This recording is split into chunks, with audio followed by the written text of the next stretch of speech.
తిరుపతి అగ్నిమాపక శాఖ వారోత్సవాల్లో భాగంగా మంగళవారం ఉదయం స్థానిక town club circle, RTC bus stand, railway station ప్రాంతాల నందు అగ్ని ప్రమాదాలు సంభవించినప్పుడు ఎటువంటి జాగ్రత్తలు తీసుకోవాలనే దానిపై ప్రజలకు అవగాహన కార్యక్రమాన్ని నిర్వహించడం జరిగిందని జిల్లా అగ్నిమాపక సహాయ అధికారి కిరణ్ కుమార్ రెడ్డి తెలియజేశారు. ఈ సందర్భంగా ఆయన మాట్లాడుతూ ఎండాకాలంలో అగ్ని ప్రమాదాలు సంభవించే అవకాశాలు ఉన్నాయని, దీన్ని దృష్టిలో ఉంచుకొని ప్రజలు ఎలాంటి జాగ్రత్తలు తీసుకోవాలనే దానిపై వాటర్ ఫైర్, గ్యాస్ ఫైర్ గురించి డెమో ద్వారా అవగాహన కార్యక్రమాన్ని నిర్వహించడం జరిగిందని వివరించారు. అలాగే గిరిపురం, భవానీనగర్, లక్ష్మీపురం సర్కిల్, అన్నమయ్య సర్కిల్ ప్రాంతాల నందు కరపత్రాల పంపిణీ కార్యక్రమాన్ని నిర్వహించామని తెలిపారు. ఈ కార్యక్రమంలో అగ్నిమాపక శాఖ సిబ్బంది పాల్గొన్నారు.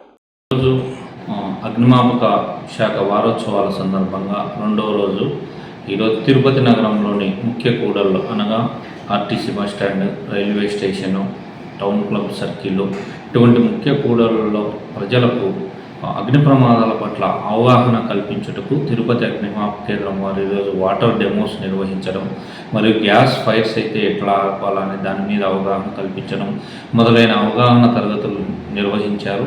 ఈ సందర్భంగా తిరుపతి అగ్నిమాపక శాఖ వారు తెలియజేయడం ఏమనగా ఎండాకాలం ఎక్కువగా ఉంది కాబట్టి, వేడి ఎక్కువగా ఉంది కాబట్టి అగ్ని ప్రమాదాలు జరిగే అవకాశం ఉన్న మీ ఎలక్ట్రికల్ ఎక్విప్మెంట్ని కానీ మీ వెహికల్స్ని కానీ అన్ని ప్రాపర్ మెయింటెనెన్స్ చేయించుకొని దానికి తగినట్టు లోడ్ వేసుకొని వాడవలసిందిగా కోరుచున్నాము.